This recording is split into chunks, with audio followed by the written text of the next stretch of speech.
للتوحید اور حراست توحید پر بعض چیزیں ذکر کی تھی. اس میں کوئی شک نہیں ہے کہ اس کائنات کی بنا کا مقصد وہ اللہ رب العزت کی توحید ہی کا مسئلہ ہے. تمام انبیاء کرام کی دعوت حق کا اور مشن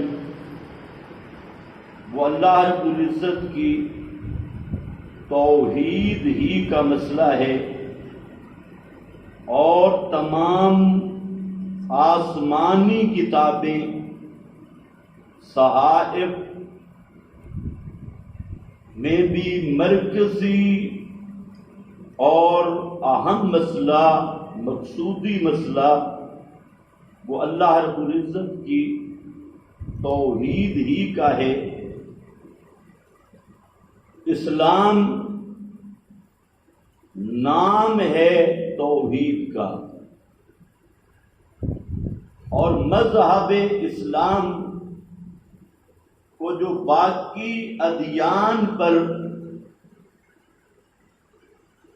خصائص اور امتیاز حاصل ہے وہ بھی مسئلہ ہے خالصتاً اللہ تعالی کی توحید کا. پھر کس نے چلا دیے ہیں؟ فی الحال بند کر دو، نہیں ہے گرمی.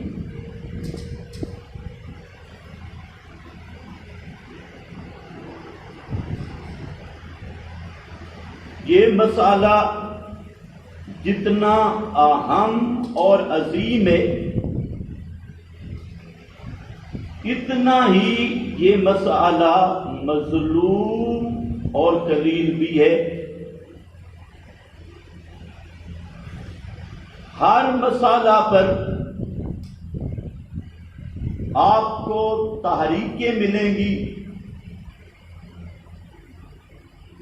جذبات ابھارنے کے ذرائع ملیں گے، نوٹ بھی ملیں گے، ووٹ بھی ملیں گے. لیکن یہ وہ مسئلہ ہے کہ جس کو بیان کرنا اور جس کو اختیار کرنا یہ انتہائی مشکل ہے. اس لیے جو لوگ لوگوں کی توجہات کو حاصل کرنا چاہتے ہیں اور اپنا پروٹوکول اور نوٹ اور ووٹ کے لیے محنت کرتے ہیں وہ بڑے سمجھدار لوگ ہیں. انہوں نے کبھی توحید کا عنوان نہیں رکھا.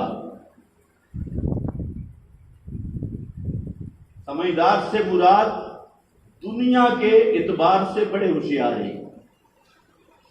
انہوں نے اپنی تحریک کو توحید کے نام سے نہیں چلایا. اور عنوان ہوں گے. مثلا جو سب سے زیادہ سمجھدار ہوگا وہ کسی شخصیت کے نام پہ تحریک کو چلائے گا، شخصی ناموں پہ، کیونکہ یہ بات بالکل واضح ہے کہ ہر نام پر، شخصی ناموں پر پبلک اکٹھی کرنا آسان ہے، لوگوں کے جذبات سے کھیلنا آسان ہے، لیکن خالصتاً مسئلہ توحید بیان کرنا یہ صرف دوسرے دشمن نہیں بنتے، سب سے پہلے اپنوں سے نبٹنا پڑتا ہے. ہر طرف سے مخالفت کے طوفان آتی ہیں اور مشرکین کی طرف سے بھی اور اندر کے غداروں کی طرف سے بھی اور منافقین کی طرف سے بھی. اس لیے سب سے مشکل ترین کام ہے مسئلہ توحید کو صحیح طور پہ بیان کرنا. یہ اللہ تعالی کی توفیق کے بغیر ناممکن ہے. اس لیے قرآن کریم نے نبی کریم صلی اللہ علیہ وسلم کی بڑی عظمت بیان کی، بڑی شان بیان کی، اوصاف اور صفات بیان کیے. لیکن جب آپ کی یہ شان اور صفت ذکر کی گئی کہ آپ توحید کے داعی ہیں، داعین الی اللہ، یہاں پر قرآن کریم ایک کلمہ لایا بِإِذْنِهِ، داعین الی اللہ بِإِذْنِهِ. اب بِإِذْنِهِ جہاں ذکر کیا، ورنہ اس سے پہلے بھی آپ کی صفات ہیں. یا ایھا النبی انا ارسلناک شاہدا ومبشرا ونذیرا. اب شاہدن کے ساتھ بھی بِإِذْنِ ہی نہیں، مبشرن کے ساتھ بھی بِإِذْنِ ہی نہیں، نذیرا کے ساتھ بھی بِإِذْنِ ہی نہیں. بِإِذْنِ ہی کو ذکر کیا، داعین الی اللہ بِإِذْنِ ہی، کہ آپ توحید کے داعی ہیں اور اللہ کی توفیق سے توحید کے داعی ہیں. یہ مسئلہ نہ ہر مولوی کے بس کا کام ہے، نہ ہر خطیب کے بس کا کام ہے، نہ ہر صوفی کے بس کا کام ہے، اور نہ پیروں کے بس کا کام ہے. یہ صرف ان فقیروں کے بس کا کام ہے جن کو اللہ اس مسئلے کے لیے چن لے. حضرت یوسف نے تقریر کی، بڑی زبردست تقریر. آدمی آئے خواب کی تعبیر پوچھنے،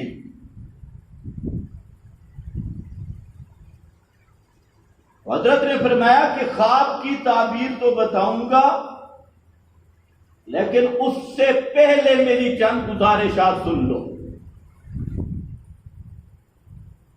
اس میں حضرت یوسف علیہ السلام کی گزارشات کیا تھی؟ اَأَرْبَابٌ مُتَفَرِّقُونَ خَيْرٌ، اَأَرْبَابٌ مُتَفَرِّقُونَ.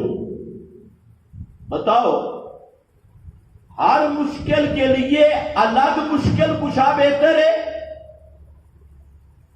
ہر حاجت کے لیے الگ حاجت روا بہتر ہے؟ یا صرف اکیلا اللہ جو ہر مشکل کا مشکل کشا ہے، ہر حاجت کا حاجت روا ہے، وہ بہتر ہے؟ بڑا مسئلہ بیان کیا، لیکن ساتھ ایک جملہ جو آپ کو سنانا چاہتا ہوں حضرت یوسف کا، وہ مسئلہ توحید کا حوالہ دے کر فرماتے ہیں ذالک من فضل اللہ علینا، ذالک من فضل اللہ. یہ مسئلہ توحید کی سمجھ اور اس کا بیان، یہ اللہ کا فضل ہے ہم پر. ذالک من فضل اللہ. تمہیں بھی یاد ہے وہ اوپر بورڈوں پہ لکھا ہوتا ہے ھذا من فضل ربی، حرام کی کمائی کر کے لوٹ مار سود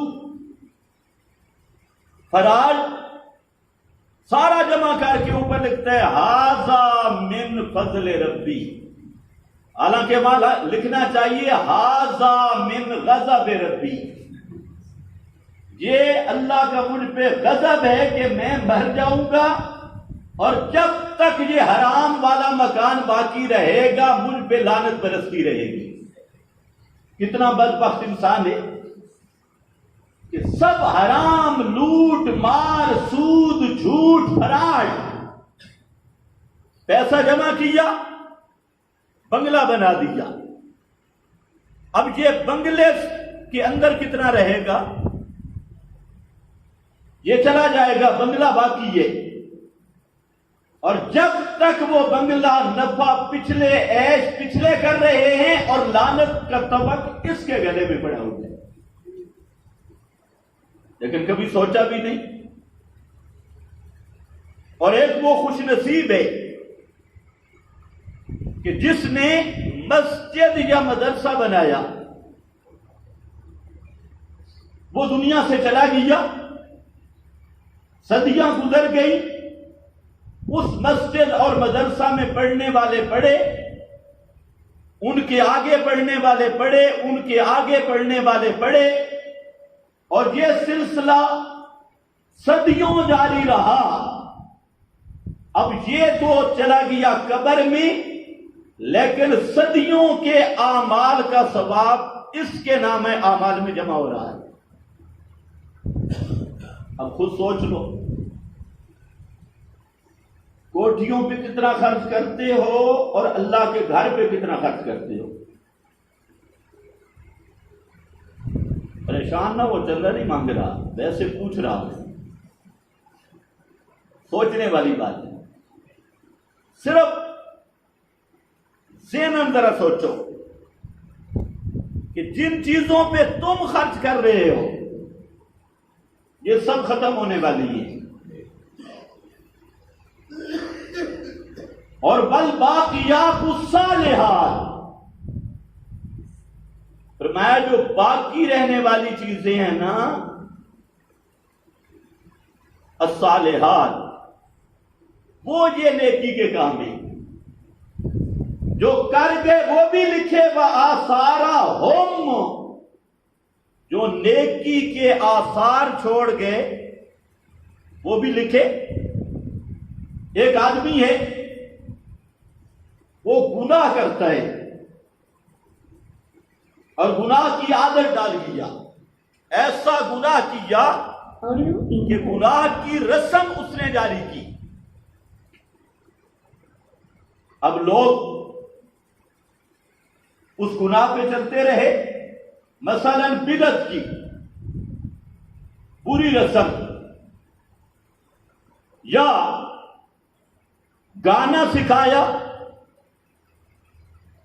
یا کوئی اور بری عادت کی طرح ڈال کے چلا گیا، فیس بک پر گندگی کی، نیٹ پہ ڈال دی، اب یہ تو مر گیا، لیکن جب تک وہ گندگی ترقی کرتی رہے گی اس کا نام اعمال سیاہ ہوتا رہے گا۔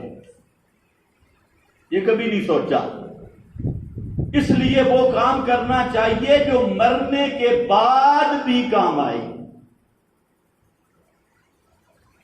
اور قیامت تک آپ کا ثواب اور یہ ثواب والی پنشن جاری رہے۔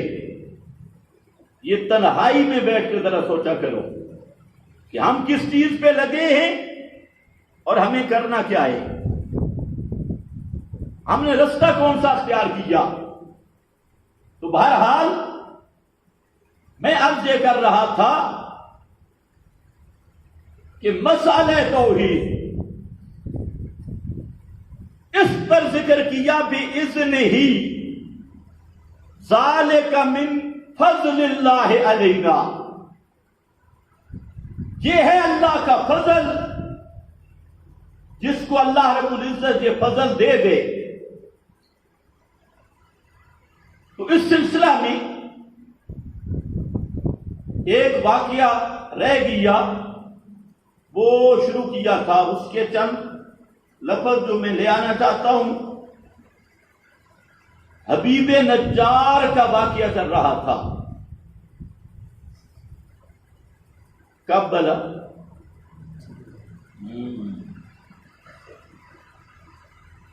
کہ توحید کی تائید پر کیا ملتا ہے.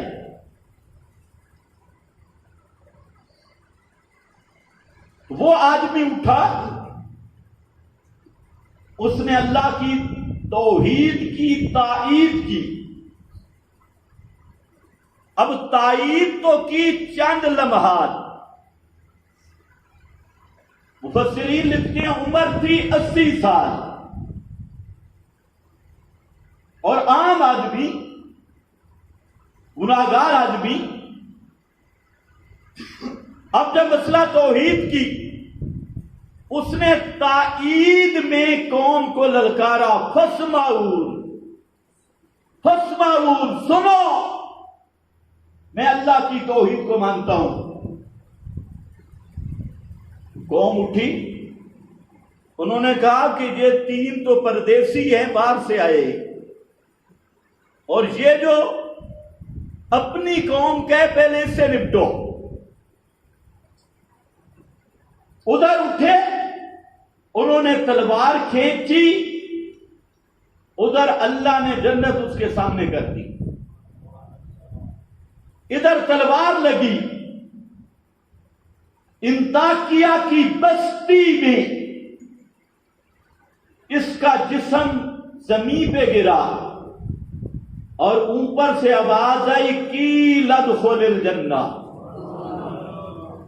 حضرت عبداللہ ابن مسعود رضی اللہ تعالیٰ عنہ اور حضرت عبداللہ ابن عباس رضی اللہ تعالیٰ عنہ، دونوں صحابی کہتے ہیں کہ ان مشرکوں نے اس حبیب کی میت کو روندنا شروع کیا پاؤں سے. وہ اس کی میت کو نیچے روند رہے تھے، اور خرجت امعاؤہ من دبرہ، اس کی آنتیں باہر نکل گئی.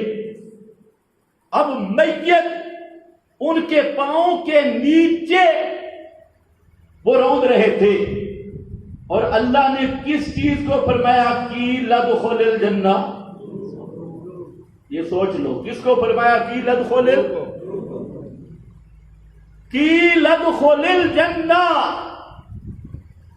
کہا گیا جنت میں داخل ہو جا. ایمان سے بتاؤ یہ شہید ہے یا نہیں ہے؟ یہ ہے شہید توحید، اصلی شہید. اس کا جسم انطاکیہ کی زمین کے نیچے ہے، اور اس کی روح جنت میں پہنچ گئی. اس سے مسئلہ یہ بھی سمجھ آ گیا کہ شہید کی زندگی کہاں کی ہے.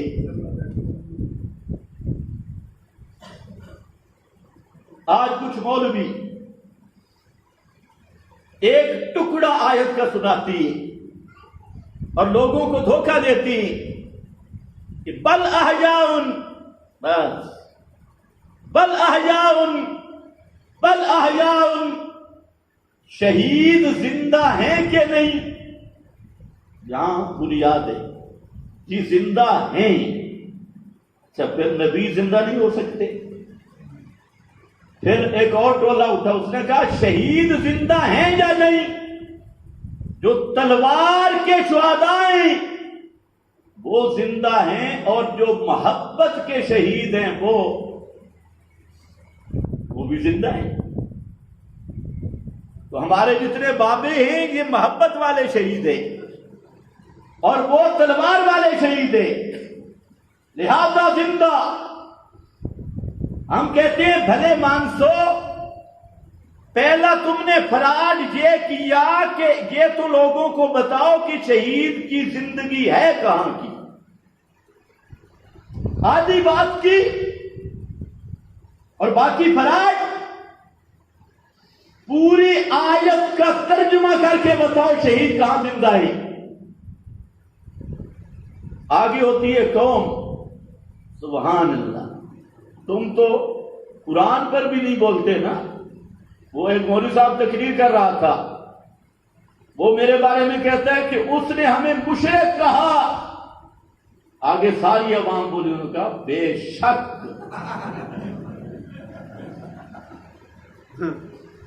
ہاں اس نے کہا اس نے ہمیں مشرک کہا, ہم مشرک ہیں. انہوں نے کہا بے شک. تو مسئلہ یہ ہے, یہ مسئلہ سمجھنے والا مسئلہ ہے. یہ قبوری شریعت کی بنیاد یہاں سے شروع ہوتی ہے. قبر پرستوں کا ٹولہ, اس کی پہلی سیڑھی یہی ہے کہ شہید زندہ ہیں, اور پڑھیں گے لا تقولوا لمن یقتل فی سبیل اللہ اموات. میں کہتا ہوں یار خدا کے لیے پوری آیت پڑھو, پوری آیت کا ترجمہ کرو, لیکن کسی نے نہیں کہا. سورہ بقرہ کے مضمون میں پورے لفظ آگے آ رہے ہیں, بل احیاء ولکن لا تشعرون. یہ ولکن بھی پڑھ, ولکن کس کے لیے آتا ہے؟ ولکن لا تشعرون, زندہ ہیں لیکن دنیاوی زندگی نہیں, زمین کے نیچے والی زندگی نہیں, اس جسم والی زندگی نہیں. ولیکن لا تشعرون. اسی لیے جو اجلہ مفسرین تھے انہوں نے اس لاکن آتا ہے للاستدراج, اسی سے سمجھ لیا, اور انہوں نے صاف لکھ دیا کہ تنبیہن علی ان حیاتہم لیست بالجسد. یہ جو جملہ آیا یہ بتانے کے لیے آیا ہے کہ شہید کی زندگی اس جسم کی زندگی نہیں, وہ روحانی زندگی ہے اور جنت والی زندگی ہے. تو اس لیے اسی جملہ سے سمجھنے والے سمجھ گئے. علامہ سیالکوٹی نے یہی بات لکھی, بیزابی نے یہی بات لکھی, علامہ ابو عیان الاندلسی نے احیاء دون اجسادہم یہی بات لکھی, علامہ آلوسی نے یہی بات کی. اما بہذا الجسد الرمیم, یہ جو جسم ٹکڑے ٹکڑے ہو گیا, اس جسم کی حیات میں کوئی فضیلت بھی نہیں اور کوئی اس پہ دلیل بھی نہیں. یہی بات علامہ آلوسی بغدادی نے کی, اور یہی بات میرے نبی کے صحابہ نے کی ہے. حضرت عبداللہ ابن زبیر رضی اللہ تعالیٰ عنہ یہ جب شہید ہوئے تو ان کی میت کو درخت پہ لٹکا دیا گیا.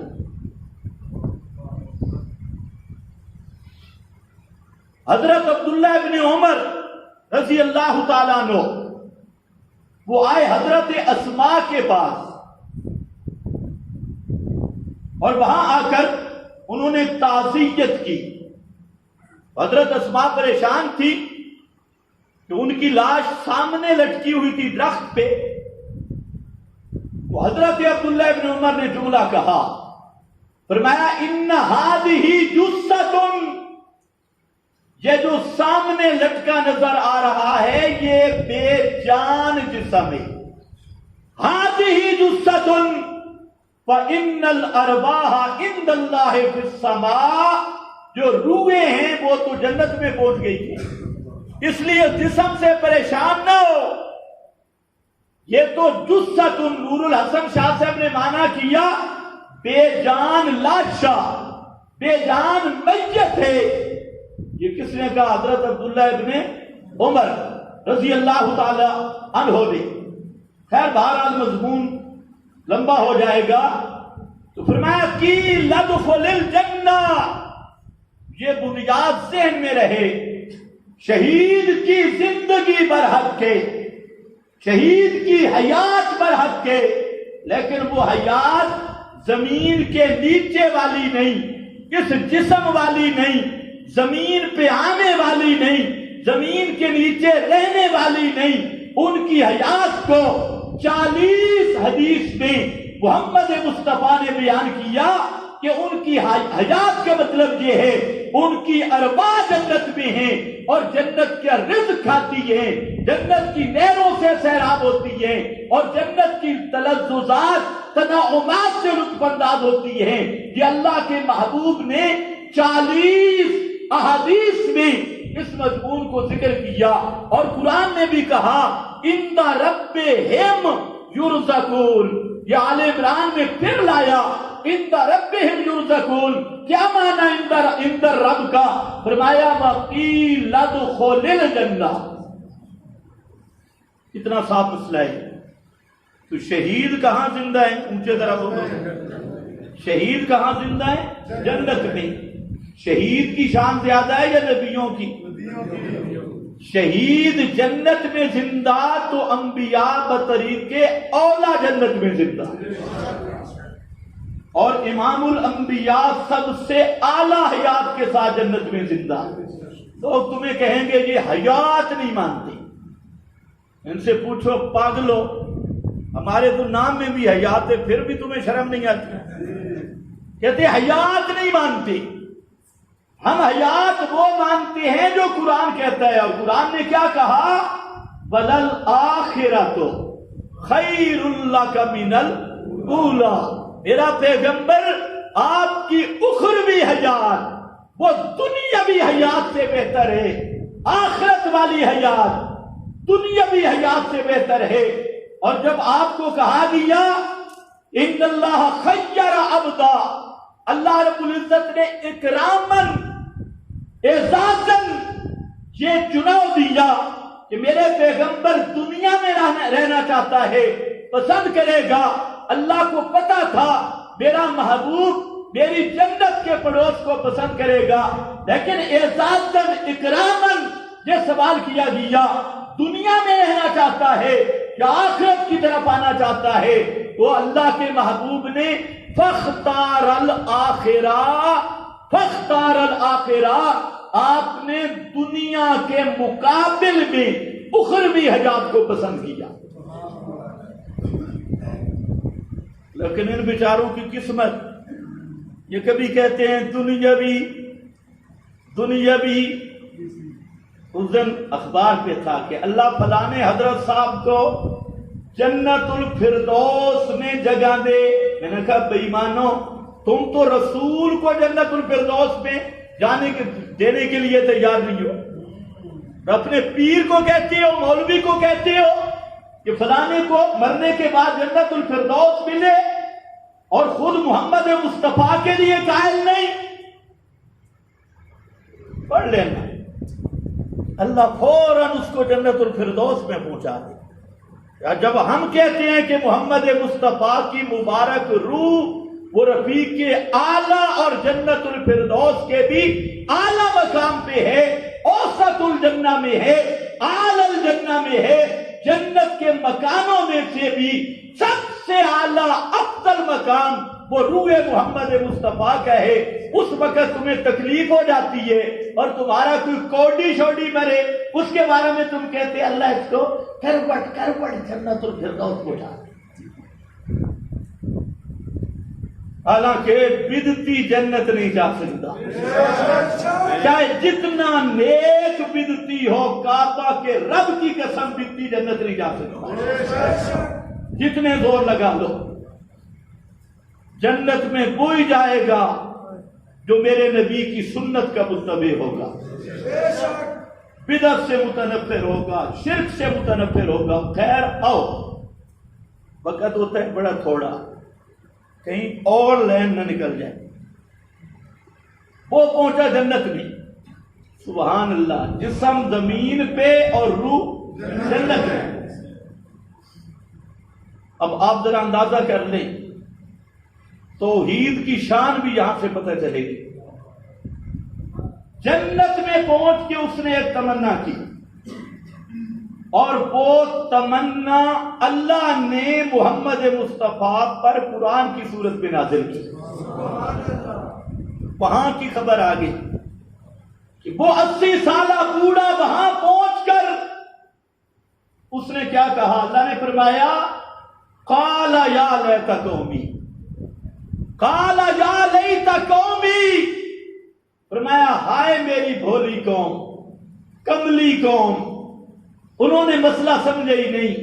یا لیت، کاش میری قوم کو پتہ چلتا بما غفر لی ربی، کہ کس مسئلے کی وجہ سے میرے رب نے مجھے معاف کر دیا.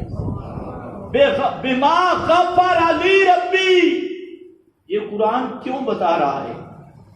وہ جنت میں پہنچ کے یہ تمنا کر رہا ہے تم تو دنیا میں بیٹھے ہو، آج اسی توحید کے مؤید بن جاؤ. یہ توحید کی قیمت بتائی جا رہی ہے کہ جنت میں پہنچ کے بھی کہتا ہے یا لیت قومی یعلمون بما غفر لی ربی. سارا مزہ اس بات میں ہے کہ کس مسئلہ کی وجہ سے میرے اللہ نے میرے 80 سال کے گناہ بھی معاف کر دیے، اور صرف گناہ نہیں معاف کیے، وَجَعَلَنِي مِنَ الْمُكْرَمِينَ، اور مجھے مکرمین عزت والے لوگوں میں میرا شمار کر دیا. اللہ نے مسئلہ سمجھا دیا. اے لوگوں، توحید کی تائید کرنا چاہے چند لمحات کے لیے بھی ہو، یہ اتنا بھاری عبادت ہے اللہ کی ہاں، یہ اتنی شان والی چیز ہے کہ یہ لمحے صدیوں کی عبادتیں ان لمحات کا مقابلہ نہیں کر سکتی. ہزاروں سال کی عبادتیں جمع کر لو اور چند لمحات اللہ کے مسئلے کی تائید میں، رب کی توحید کے مسئلے کی توحید میں گواہی دے دو، تائید کر لو. وہ تائید کرنے سے ہزاروں سال کی عبادتیں بھی ان لمحات کا مقابلہ نہیں کر سکتی. چیزیں دو یہ جو توحید کی تائید کے لیے کھڑا ہوا، دو چیزیں ملتی ہیں. یا تو شہادت، اور شہادت سے بڑھ کر نعمت کوئی بھی نہیں کرتی. اگر بے شک تو دل سے دعا کرو اللہ ہمیں بھی خالص شہادت کی بولتے. شہادت سے بڑھ کر کوئی انعام نہیں. ابھی شہید کا خون زمین کو سیراب نہیں کر پاتا، اس کے جسم سے قطرے ٹپک رہے ہوتی ہیں، ادھر سے اللہ کی طرف سے اس کے گناہوں کی بخشش کا فیصلہ کر دیا جاتا ہے. ہر مرنے والا برزخ کے امتحانات سے گزرتا ہے، منکر نکیر کے سوالوں سے گزرتا ہے. من ربوں کا پہلا سوال کیا ہے؟ مر، یاد کر لو، مر. قربانی کی طرح میں آتا ہوں، پریشان ہوں. مر ربوں کا پہلا سوال کیا ہے؟ مر. کیا مانا؟ تیرا، تم ساری ٹھنڈے بیٹھے ہو. تیرا مشکل کشا کون ہے؟ اب جو اس کو مانتا ہے وہ کہتے ہیں ربی اللہ، میرا مشکل کشا صرف اللہ. اور جو کئیوں کو مانتا ہے اب تو وہ سوچے گا، کئیوں کو ماننے والا سوچے گا جواب کیا دوں. وہ آگے سے کہتا ہے ہا لا ادری، یار پتہ نہیں. پنڈی میں تھا تو بری کو پکارتا تھا، کبھی 2 رکعتیں پڑھ کے بغداد کی طرح منہ کر لیتا تھا. نماز میں کیا پڑھتا تھا؟ ایاک نعبد و ایاک، اور نماز کے سلام کے بعد بغداد شریف، فلانا شریف، فلانا شریف. وہ کیا جواب دے گا؟ یہ کوئی جواب دے گا جو قرآن بولا ان الذین قالوا ربنا اللہ، ان الذین قالوا، بے شک وہ لوگ جنہوں نے دنیا میں ثابت قدمی دکھائی، قالوا یا قالو صرف یہاں والا قالو نہیں، یا قالو بالقلب بالاعتقاد، جو دنیا میں ڈٹ گئے، ان الذین قالوا ربنا اللہ، جو اس بات پہ ڈٹ گئے کہ ہمارا مشکل کشا، حاجت روا، داتا، کھوٹی قسمتیں کھڑی کرنے والا اور اس کائنات کا جگ داتا، اس کائنات کا دکھ سکھ کا مالک اور ذمہ دار وہ صرف اللہ ہے۔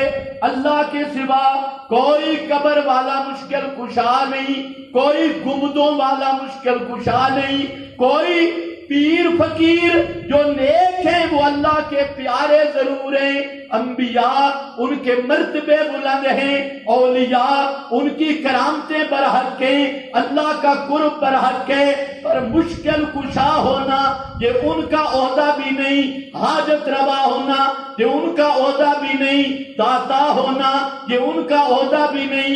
قالوا ربنا اللہ ثم استقاموا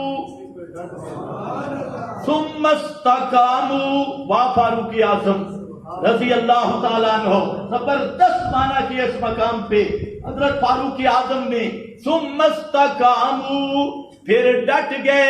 فرماتے ہیں کیا معنی؟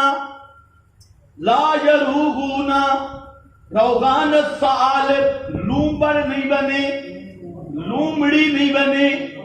لومڑ ثعلب کہتے ہیں عربی میں لومڑ کو، تم سمجھ لو مولوی ناراض ہوں گے، لیکن ثعلب کا معنی سے عین لام پہ لومڑ، کیا کہتے ہو پشتو میں؟ وہ جس کی بڑی دم ہوتی ہے، ادھر کے علاوہ لومڑ، لومڑ نہیں بنے، ثعلب نہیں بنے۔ لومڑ کیا ہوتا ہے؟ جنگلی جانور جس کا منہ چھوٹا، دم بڑی، منہ چھوٹا دم بڑی، اور جب اس کے پیچھے جاؤ منہ اس طرف کرتا ہے دھوکہ دینے کے لیے، اور دم اس طرف مارتا ہے، منہ اس کے مخالف جانب کرتا ہے، تم اس کی مخالف جانب مارتا ہے۔ فرمایا ثم استقاموا، لومڑ نہیں بنے، یہ نہیں کہ کبھی اس دیگ کے چمچے بن گئے، کبھی اس دیگ پہ آ گئے، کبھی ان کے جنازوں میں شامل ہو گئے، کبھی ان کے جنازوں میں شامل ہو گئے۔ ہماری تو سیاسی مجبوری ہے، ہماری تو برادری کی مجبوری ہے، کبھی مشرکوں کے ساتھ مل گئے، کبھی موحدوں کے ساتھ مل گئے، قربانیوں میں مشرکوں کے ساتھ مل گئے، اور جمعے میں موحدوں کے ساتھ مل گئے، ادھر سے بھی نبھانی ہے ادھر سے بھی نبھانی ہے۔ فرمایا ثم استقاموا، لومڑ نہیں بنے، سیدھے چلتے رہے، پک گئے، ڈٹ گئے، ساری دنیا چھوڑ گئی تب بھی ڈٹ گئے، برادری روٹ گئی تب بھی ڈٹ گئے، ووٹ ختم ہو گئے تب بھی ڈٹ گئے، اپنے خلاف ہو گئے تب بھی ڈٹ گئے، ساری کائنات ایک طرف ہو گئی پھر بھی ڈٹ گئے۔ ثم استقاموا تتنزل علیہم سبحان اللہ، تتنزل علیہم الملائکہ، ان پہ فرشتے نازل ہوں گے، کب؟ جب مرنے لگیں گے تب بھی، جب قبر میں جائیں گے تب بھی، میدان محشر میں جائیں گے تب بھی۔ اللہ تخافوا، ہر مقام خوف پر فرشتے کہیں گے ڈرنا نہیں ہے۔ توجہ ہے؟ دنیا میں مخلوق سے نہیں ڈرے، آج آگے کا ڈر نہ کرو۔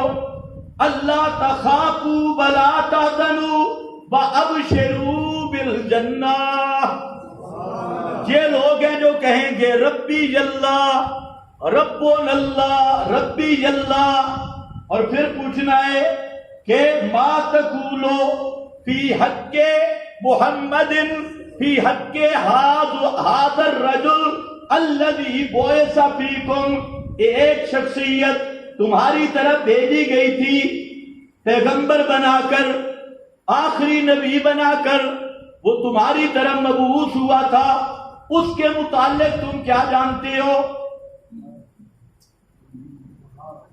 دوسرا سوال یہ ہوگا، حضرت محمد مصطفیٰ صلی اللہ علیہ وسلم اب جو سنت پہ ڈٹا رہا اور بدعت کا مقابلہ کرتا رہا، رسموں کے مقابلہ میں میرے نبی کی سنت پہ ڈٹ گیا، اس کو تو دل گواہی دے گا کہ وہ کون ہے؟ نبی محمد صلی اللہ علیہ وسلم۔ وہ تو کہے گا میرا نبی محمد ہے، کیونکہ اس نے تو ساری زندگی محمدی دعوت پہ لوگوں کے ساتھ مخالفتیں کی، محمدی دعوت کی وجہ سے لوگ اس کے دشمن بنے، بدعات چھوڑی، لوگ ڈستے رہے، بدعتیوں کو چھوڑا، لوگ مخالف بنے رہے، رسم و رواج کو ترک کیا، لوگ اسے ڈستے رہے، ساری زندگی محمد مصطفیٰ کی سنت کا پہرا دیتے ہوئے گزر گئی اور رسم و رواج کو لاتے مارتے ہوئے گزر گئی۔ آج اسی دل میں محمد مصطفیٰ ہوں گے اور اندر سے آواز آئے گی، میرا رہنما، میرا رہبر اور میرا نبی محمد مصطفیٰ ہے صلی اللہ علیہ وسلم۔ اور جو بیچارہ ساری زندگی ختموں پہ گزار گیا، 11ویں شریف، جمعراتیں، 9 راتیں، 40ویں کل شریف، اور یہ ساری رسمیں بدعتیں کرتا رہا اور محمد مصطفیٰ کی سنت سے نہیں پوچھا، اور کبھی اللہ کے نبی کی اطاعت نہیں کی۔ اس کا مذہب تھا محلے کا مولوی، اس کا مذہب تھا اپنا پیر طریقت، اس کا مذہب تھا اپنی جماعت کا وڈیرا، اور اس نے محمد مصطفیٰ کی سنت کو رلاتا رہا اور مولویوں کے پیچھے پھرتا رہا۔ وہ کس منہ سے جواب دے گا کہ میرا نبی محمد ہے؟ سوچتے رہو، یہ جواب وہی دے گا جو سب کچھ میرے نبی کی سنت پہ لٹا کے آیا ہے۔ کل ویسے حج کے خطبے میں بھی خطیب نے کمال کیا، پوری وہی تقریر جو ہم آپ کو سناتے ہیں، اس نے وہاں کعبہ میں وہی تقریر کی، صاف تقریر کی، زبردست۔ یہ ترجمہ کرنے والا کوئی جاہل تھا، اگر عربی آپ کو آتی ہو نا جس کو، تو وہ خطبہ سنیں۔ آپ تو ہمیں باہر نکل کے کہتے ہو بڑا متشدد ہے، اور وہ جو خطیب ہے اس کا ذرا خطبہ سنیں۔ یہ مسئلہ 200 بزرگوں نرمی سے آتے ہی نہیں، اصل تو یہ مسئلہ تھا ڈنڈے والا۔ یہ جو ہمارے پولیس والے بھائی ہیں، ان کے ہاتھ میں ڈنڈا ہوتا اور ہر مزار پہ جاتے اور سب کو الٹا کر دیتے ہو، بے ایمانوں کلمہ محمد کا پڑھتے ہو اور پوجتے قبروں کو ہو، نبی کی سنت کو چھوڑ کر۔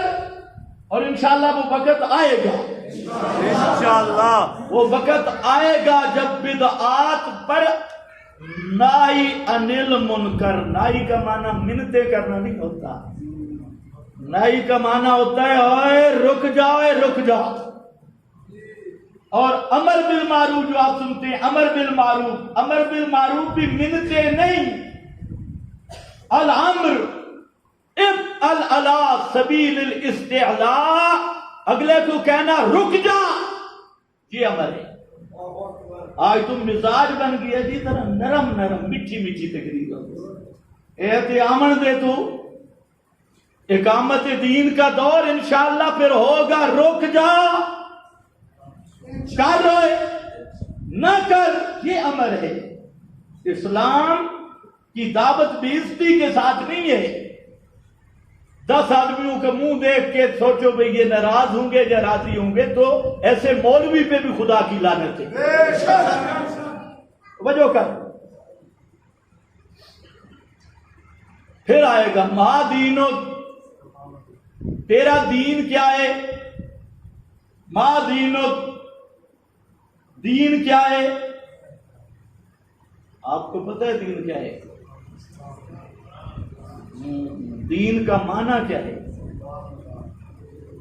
دین کا معنی نظام، بولو، دین کا معنی نظام، دین کا معنی دستور حیات، دین کا معنی قانون.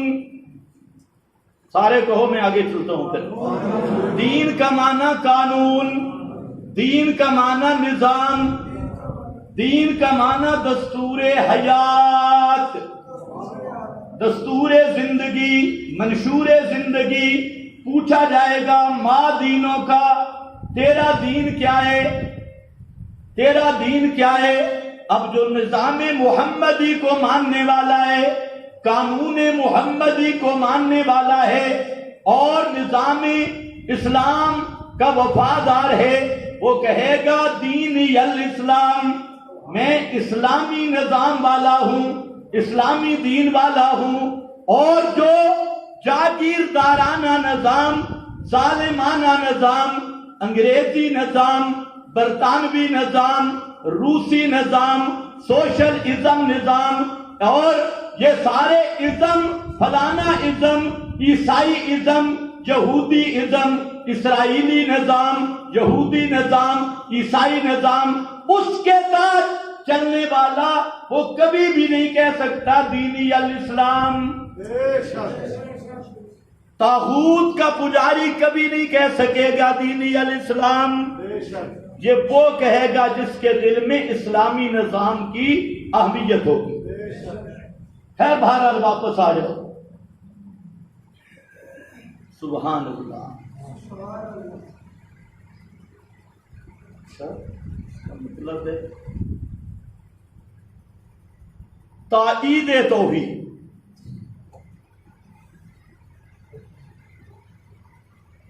یہ جو قربانی ہے، اگر اس کا بھی راز سمجھے نا، اس مہینے میں دو اہم عبادتیں ہیں. ایک عبادت وہ ہے جو صرف ایک جگہ پہ ہوتی ہے،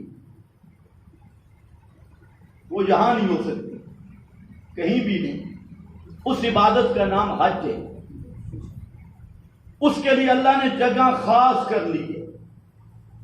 یہ جگہ ہے اور یہ کرنا ہوگا، اور اس کے لیے مکہ مکرمہ ہے. حج کہاں ہوتی ہے جی؟ جو حاجی بیٹھے ہو وہ بولو، حج کہاں ہوتی ہے؟ مکہ مکرم یا مدینہ منورہ میں. یہ بھی مسئلہ سمجھتے، حاجیوں سے پوچھ لو. حج ہوتی ہے مکہ مکرمہ، جو ہے نا میری طرف. اور مدینہ منورہ کی حاضری وہ ثواب ہے، اجر ہے. لیکن حج مدینہ میں نہیں ہے، حج مکہ میں ہے. یہ اس لیے کہہ رہا ہوں کہ آج کل لوگ یہی دعا کہتے ہیں اللہ مدینے لے جا بھی کہ مکے تک کیوں نہیں آتا. ہمیں وہاں ملے دو چار حاجی صاحب، کہتے ہیں آپ مدینہ شریف گئے؟ میں نے کہا ہم جائیں گے انشاءاللہ. کہتے ہیں مزے تو ادھر ہے، ادھر تو چیز ہی کوئی نہیں. یہ مسجد حرام میں کہتے ہیں ادھر تو چیز ہی نہیں، مزے تو مدینہ میں ہی. مدینہ میں وہی کمپنی مل گئی.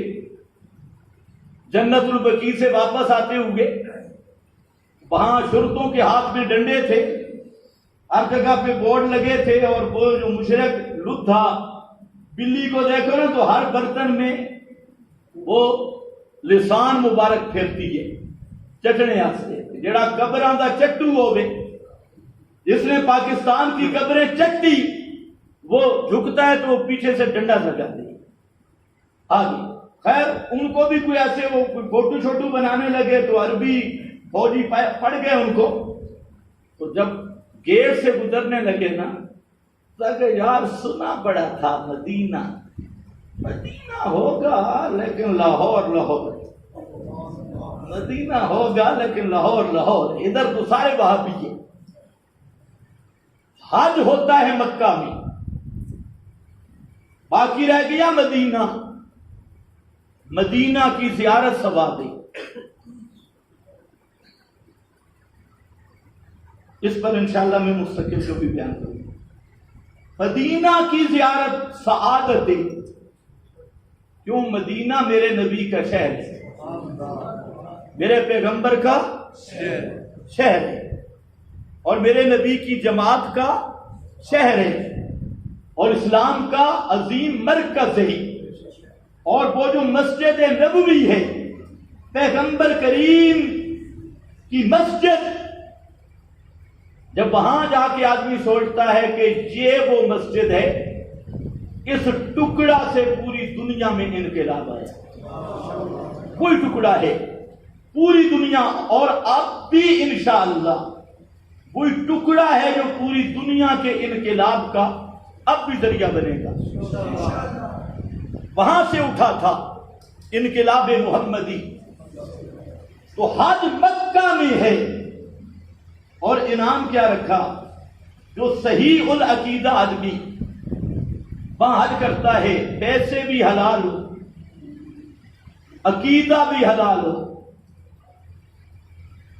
اور نیت بھی صاف ہو، تو اللہ کے رسول نے فرمایا حج سے اس طرح واپس آتا ہے کہ گویا آج اس کی ماں نے اسے بطن سے جنم دیا، کوئی گناہ نہیں رہتا۔ ولدت امہ، آج جنا، اور کرنا کیا ہے؟ سبحان اللہ۔ یہ بخشش بھی ہوتی ہے، کیوں؟ کہ پہلا کام حج میں کیا ہوتا ہے؟ احرام۔ حج میں پہلا کام کیا ہے؟ احرام۔ اور احرام سے کیا پڑھنا شروع کرتے ہو؟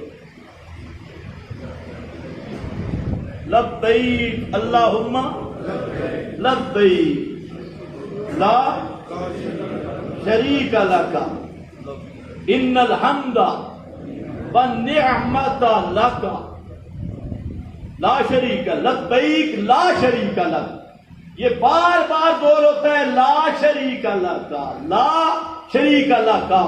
اسی توحیدی جملوں کی وجہ سے، اور انہی توحیدی جملوں کے ساتھ پھرتا ہے، توحیدی عقیدے کے ساتھ پھرتا ہے، تو اللہ رب العزت اس کے سارے گناہوں کو معاف کر دیتے ہیں۔ دوسری چیز ہے جو وہاں نہیں جا سکے، اللہ نے ان کو بھی محروم نہیں کیا۔ ایک تو وہاں پہنچ گئے، جو نہیں جا سکے ان کے لیے پوری دنیا میں ایک عبادت رکھ دی، قربانی۔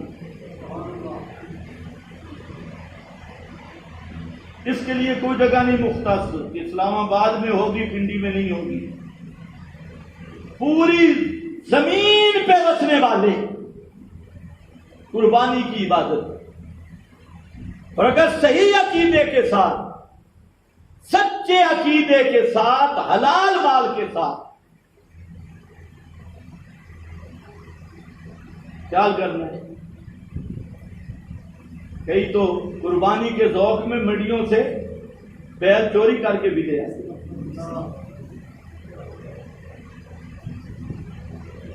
حلال مال ہو، طیب مال، اور عقیدہ بھی طیب، مال بھی طیب۔ تو اللہ کے رسول نے فرمایا کہ جو جانور ذبح کر رہا ہے اس کے جسم پہ جتنے بال ہیں اللہ اس کو اتنیاں نیکیاں عطا کرے گا۔ کیا ماننا؟ یہاں تو بہت بڑا اشکال ہے۔ جتنے بال ہیں کچھ لوگوں نے سمجھے ہی نہیں ہے، انہوں نے بالوں والے جانور تلاش کرنے شروع کیے۔ جتنے بال ہوں گے اتنی نیکیاں، یہ معنی ہرگز نہیں۔ یہ عربی کا قاعدہ ہے۔ ایک رات ام المومنین حضرت عائشہ صدیقہ رضی اللہ تعالی عنہا پوچھتی ہیں اللہ کے محبوب سے کہ اللہ کے محبوب مسئلہ بتاؤ، یہ آسمان صاف رات ہے اور ستارے بے شمار جگمگا رہے ہیں، آپ کی امت میں کوئی ایسا بھی ہے کہ جس کی نیکیاں ان تاروں کے برابر ہوں؟ آپ نے فرمایا ہاں، عمر وہ ہے کہ اس کی نیکیاں ان تاروں سے بھی بڑی ہے، رضی اللہ تعالی عنہ۔ حالانکہ تاروں کو کون گن سکتا ہے؟ یہ تشبیہ دی بے شمار، جس طرح یہ تارے کسی گنتی میں نہیں آنے والے، اسی طرح فاروق اعظم کی نیکیاں بھی کسی گنتی میں نہیں آنے والی۔ بات آ گئی، تھوڑی سی سن لو۔ یہ جو تحفظ بنیاد اسلام بل آیا، یہ تو حقیقت ہے کہ یہ بل جس شخص نے پیش کیا، ہم اس کے لیے دعا کرتے ہیں کہ اللہ اس کو اس کی شان کے مطابق اجر عطا کرے، آمین۔ اس کے جذبے کے مطابق، اور اگر ایمان نہیں تو اللہ اس کو ایمان نصیب کر دے۔ بہت کام کی بات، لیکن ایک طبقہ وہ اس بل پر ناراض بھی ہے، اور میں حیران ہوں کہ ناراضگی کس بات پہ؟ کہتے ہیں ہم خلفائے ثلاثہ کو نہیں مانتے، یہ ساجد نقوی ہمارے حضرت مولانا کا بھائی، ہم ابو بکر عمر عثمان کو نہیں مانتے، یہ میڈیا پہ آ رہا ہے۔ تو میں نے کہا جو ابو بکر و عمر عثمان کو نہیں مانتا، ہم اسے مسلمان نہیں مانتے۔ ایش کر، ہم نے کم منت کی ہے، تم مانو۔ اور یہ میرا مسئلہ نہیں، فقہ کی سب کتابوں میں لکھا ہے، من انکر صحبت ابی بکر فہو کافر۔ وہ تو کہتے ہیں مانتا نہیں ہوں، سب فقہا نے لکھا جو ابو بکر صدیق کی صحابیت کا منکر ہے وہ کافر ہے، وہ مسلمان نہیں۔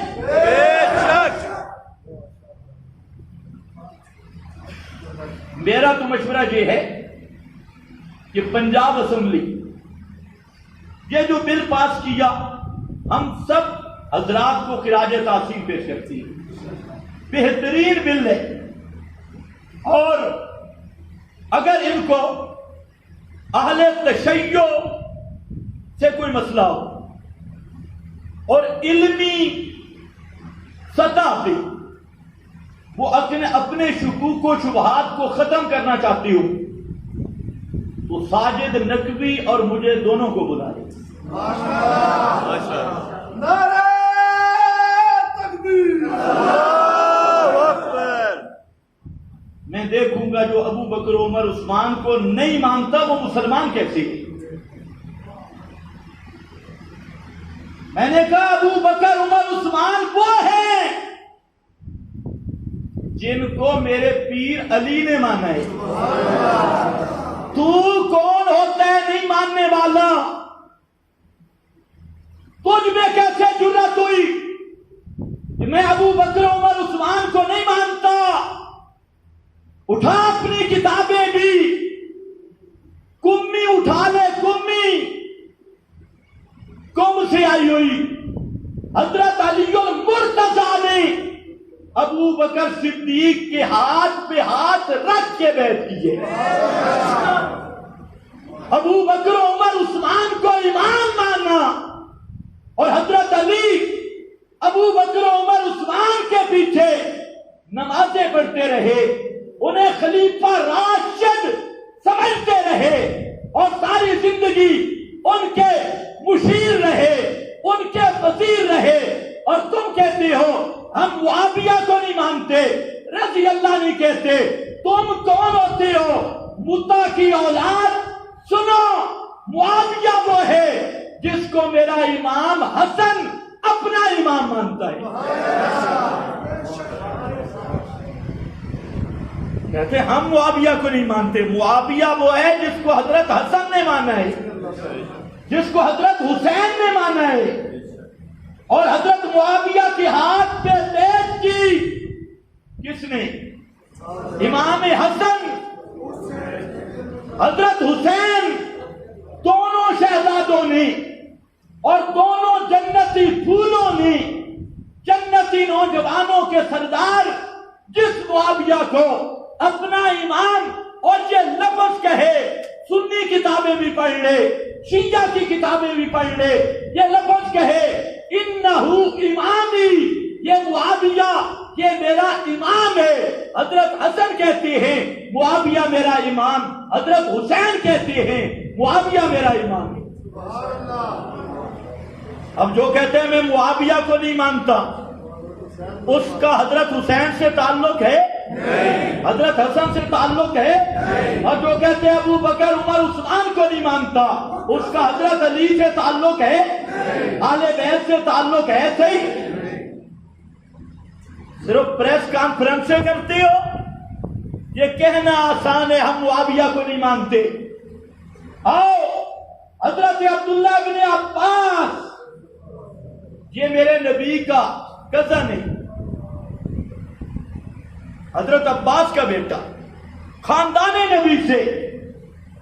کسی آدمی نے ان سے شکایت کی کہ حضرت معاویہ جو بطر پڑھتا ہے نا، وہ اس میں تھوڑا ہمیں سمجھ نہیں آ رہی کہ وہ بطر کیسے پڑھتا ہے۔ اس میں مسئلہ تھا 2 رکعتوں پہ سلام کا، جو فقہی مسئلہ ہے۔ تو حضرت ابن عباس کو یہ شکایت پہنچی، ابن عباس نے کہا تو انہو قد صاحب رسول اللہ، خبردار اس پہ اعتراض نہ کرنا، کیونکہ وہ محمد کا صحابی ہے، یہ پیغمبر کا کزن حضرت عباس کا بیٹا ابن عباس، اور جن کے لیے میرے نبی نے ہاتھ اٹھا کے دعائیں کی تہجد کے وقت، اللہم علمہ الکتاب، اللہ اس کو قرآن کا مفسر بنا۔ وہ کہتا ہے انہو قد صاحب رسول اللہ، معاویہ وہ ہے جو محمد عربی کا صحابی ہے، اور تو کیا کہتا ہے میں صحابی نہیں مانتا؟ تو اپنی ذرا اوقات تو سنبھال، تو آیا کہاں سے؟ تیری حیثیت اوقات کیا ہے؟ تجھے تو ابھی تک اپنے نسب کا علم نہیں ہے۔ اور ابن عباس یہ میرے نبی کا قدر کہہ رہا ہے کہ معاویہ نبی کا صحابی ہے، اس پہ اعتراض کرنے کی اجازت نہیں۔ اس پہ بھی تکلیف ہوئی کہ نبی کی 4 بیٹیاں، کہتے ہم ایک مانتے، واہ واہ عاشقو، ایک مانتی، اور 3 جو 4 بیٹیاں مانی وہ تو ہوا آل بیت کو نہ ماننے والا، اور جو 3 کا انکار کر کے 1 کا نام لے وہ ہے پکا عاشق آل بیت۔ شرم تم کو مگر نہیں آتی؟ اگر کوئی شیعہ میری گفتگو سن رہا ہے، پوری جرت کے ساتھ کہنا چاہتا ہوں ہائی کورٹ میں کیس کر دے، اور کہ یہ مولوی کہتا ہے پیغمبر کی بیٹیاں 4 ہیں، اور میرا دعویٰ ایک ہے، اگر 200 کتب شیعہ سے ثابت نہ کروں کہ میرے نبی کی سگی بیٹیاں 4 ہیں تو عدالت کا ہر فیصلہ مجھے ملے۔ اور قرآن نہیں پڑھا؟ یا ایھا النبی، اے میں ذرا پڑھنے لگا ہوں، حافظو ذرا توجہ کرنا۔ یا ایھا النبی قل لازواجک وبنتک، جی کیسے؟ ازواجک وبنتک، بناتک یا بنتک؟ ایمان سے بتاؤ، بنت کا معنی ایک، اور بنات کا معنی جمع. بنات واحد نہیں کیا ہے؟ کل ازواج کا و بنات کا. اشاتیہ نال واسطے بنات کا. یہ بنات ایک کو نہیں کہتے، ایک کو بنت کہتی ہے. میرا پیغمبر کہ اپنی بیویوں کو اور اپنی بیٹیوں کو، اپنی بیٹی کو نہیں بیٹیوں کو. جہاں بولا مولانا دوسرے کا بیٹیوں سے مراد امت کی بیٹیاں ہیں، امت کی بیٹیاں ہیں پیغمبر بمنزلے باپ کے. اور جہاں بنات آ گیا امت کی بیٹیاں. میں نے کہا ذرا آگے بھی پڑھ. بنات کا با نساء المؤمنین، نساء المؤمنین. ساتھ ہی ذکر کیا اپنی بیویوں کو بھی کہہ دے، اپنی بیٹیوں کو بھی کہہ دے، اور مومنوں کی بیویوں کو بھی کہہ دے، مومنوں کی بیویوں کو بھی کہہ دے. پتہ چل گیا قرآن نے وضاحت کر دی کہ پیغمبر کی ایک سے زائد بیٹیاں ہیں، صرف ایک بیٹی نہیں، ایک سے زائد بیٹیاں ہیں. اس پہ بھی بڑی تکلیف ہوئی. ایک اور تکلیف ہوئی. اصل ہمارے اہل سنت سادی حکومت سے بھی کہتا ہوں کہ شیعہ ہر اذان میں خلفائے ثلاثہ کو گالیاں دیتا ہے، ہر اذان میں. اور شیعہ کی یہ گالیوں والی اذان بند ہونی چاہیے یا نہیں ہونی چاہیے؟ یہ گالیوں والی اذان جب وہ کہتے ہیں اشہد ان علی ولی اللہ خلیفتہ بلا فصل، کیا کہتے ہیں؟ خلیفتہ بلا فصل. یہ ابو بکر عمر عثمان کو گالی نہیں، یہ کہنا خلیفتہ بلا فصل، یہ بلا فصل خلیفہ علی، یہ ابو بکر عمر عثمان علی، بلکہ سب صحابہ کو سب کو ختم کرنا ہے. خلیفہ بلا فاصل علی کا معنی ہوا بھی ابو بکر صدیق ہے. تو ہم کہتے ہیں شیعو اذان نہ بدلو. میرا نہیں بنتا اپنا تو بن ملا یادر الفقی. شیعہ مذہب کی کتاب اور معتبر کتاب، اس میں لکھا ہے لعن اللہ المفوضہ. یہ جو فرقہ مفوض ہے اس پر خدا کی لعنت ہو. یہ جو اشہد ان علی ولی اللہ والی اذان ہے یہ انہوں نے اپنی طرف سے بڑھائی ہے. یہ اذان پیغمبر کی بھی نہیں، علی کی بھی نہیں، حسن کی بھی نہیں، حسین کی بھی نہیں، زین العابدین کی بھی نہیں، امام جعفر صادق کی بھی نہیں، موسیٰ کاظم کی بھی نہیں، اور 11 اماموں کی اذان میں نہیں. انہوں نے اپنی طرف سے اذان بنائی، اور یہ اذان بنائی خلفائے ثلاثہ کو گالی دینے کے لیے ہے. اس لیے میں کہتا ہوں اس بل میں یہ بھی اضافہ کر دو کہ جہاں خلفائے ثلاثہ کو گالیاں دی جا رہی ہیں اس اذان پہ پابندی ہونی چاہیے. اذان وہ ہو جو میرے پیر علی نے اذان دلوائی، حضرت حسن و حسین نے جو اذان دلوائی، اس اذان پہ پابند کیا جائے. اور بھی ایک اعتراض ہوا، کہتے ہم تو علیہ السلام کہیں گے، علیہ السلام، رضی اللہ نہیں کہیں گے، علیہ السلام.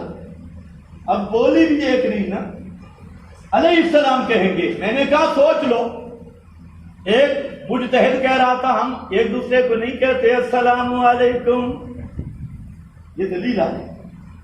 سلام علی الیاسین، میں نے کہا اگر جو کہنا ہے تو پھر 12 کے ساتھ خاص کیوں ہوئے؟ پھر تو کہو نواز شریف علیہ السلام، عمران خان علیہ السلام. عمران خان کو سلام کرتے ہیں کہ نہیں کرتے؟ پھر 12 کے ساتھ خاص کیوں ہوئے؟ معلوم ہوتے اندر کچھ اور چیز ہے. اگر اس طرح سلام کو عام کرنا ہے تو پھر تو نماز میں کیا پڑھتے ہو؟ السلام علینا وعلی عباد اللہ الصالح شہباز شریف علیہ السلام، شہباز شریف علیہ السلام میرا خیال ہے یہ بھی ماننے کے لیے تیار نہیں ہو. پھر 12 کے ساتھ خاص کیوں کیا؟ انہوں نے کہا اس لیے. اب ذرا سننا، یہ پریس کانفرنسوں میں یہ عقیدہ آ رہا ہے اس لیے کہ جو ہمارے 12 حضرات ہیں نا شہادہ معصومین، اس کا تعلق عقیدہ امامت کے ساتھ ہے، اور یہ ہمارے 12 بزرگ انبیاء کی طرح معصوم ہیں. انبیاء کی طرح کیا ہیں؟ معصوم ہیں. اور درجے اور فضیلت میں انبیاء سے افضل ہے. درجے اور فضیلت میں انبیاء سے، بولو میں اگلا جملہ آپ کروں، یہ اس رابطی مذہب کا نظریہ یہ انہوں نے اب کہنا چوک چوراہوں پہ شروع کیا. ہم علیہ السلام اس لیے کہتے ہیں کہ وہ معصوم ہیں جیسے انبیاء، اور انبیاء سے شان میں افضل ہے حضرت علی اور 12 امام. امام سے بتاؤ جو افضل ہوتا ہے توجہ ہے میری طرف؟ جو کچھ عربی جاننے والے ہیں وہ توجہ کریں، ان کو سمجھا دوں، آپ کو بھی سمجھا دوں. جو مفضول ہوتا ہے وہ افضل کے ضمن میں ہوتا ہے. جو مفضول ہوتا ہے وہ افضل کے، جو ادنا ہوتا ہے وہ اعلیٰ کے ضمن میں ہوتا ہے. توجہ ہے نا؟ وہ اس کے کیا ہوتا ہے؟ ضمن میں ہوتا ہے. مرزا قادیانی نے ایک نبوت محمد مصطفیٰ کے بعد مانی. امامت کی شان ان کے نزدیک نبوت سے افضل ہے. اس نے ایک نبوت مانی، انہوں نے نبوت سے افضل 12 امام مانے. تمہیں پھر بھی کوئی سمجھ نہیں ہے. ان کے نزدیک نبوت افضل ہے یا امامت؟ امامت افضل ہے. اور مرزا قادیانی نے کیا مانی؟ نبوت. انہوں نے کیا مانی؟ اور نبوت سے بھی افضل. مرزا نے کہا کہ میں ایک بروزی نبی ہوں، ذلی نبی ہوں، محمد مصطفیٰ کے تابع ہو کر پھر میں نبی ہوں. انہوں نے کہا تو ایک ہے، ہمارے 12 امام یہ نبیوں سے بھی افضل ہے، نبیوں کی طرح معصوم ہیں. امام سے بتاؤ اگر نبیوں کی طرح امام معصوم ہیں اور شان اور مرتبے میں نبیوں سے افضل ہیں تو مرزا قادیانی ایک نبوت مان کر ختم نبوت کا منکر ہے، اور یہ 12 امام نبیوں سے افضل بعد محمد مصطفیٰ کے مان کر کیا یہ ختم نبوت کے قائل بن سکتے ہیں؟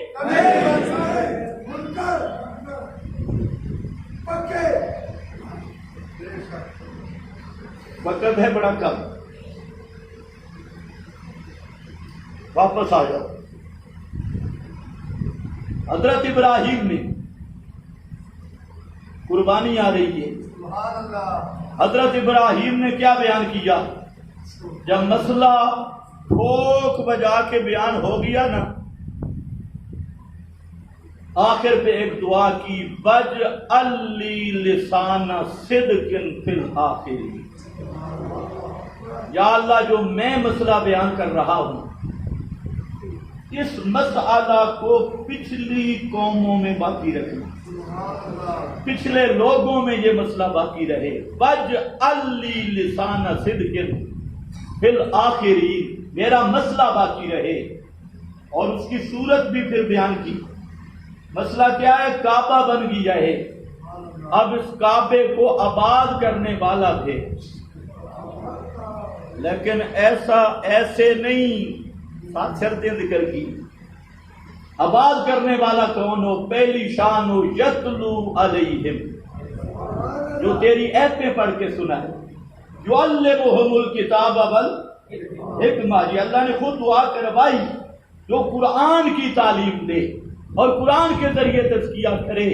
اللہ نے وہ دعا قبول کی، حضرت محمد مصطفیٰ تشریف لائے، دعا ابراہیمی کا نتیجہ. اور وہ جو آپ نے کہا تھا وَاجْعَلْ لِي لِسَانَ صِدْقٍ فِي الْآخِرِينَ، وہ پوری ہو گئی. محمد مصطفیٰ نے پوری دعوت ابراہیمی کو بیان کیا، اور آج 1400 سال بعد آپ میں بھی کوئی مسئلہ موجود ہے. معلوم ہوتا ہے کہ اللہ توحید کی تائید کرنے والوں کے تذکروں کو بھی باقی رکھتے ہیں اور ان کی عظمتوں کو بھی باقی رکھتے ہیں۔ عید کس وقت ہونی چاہیے؟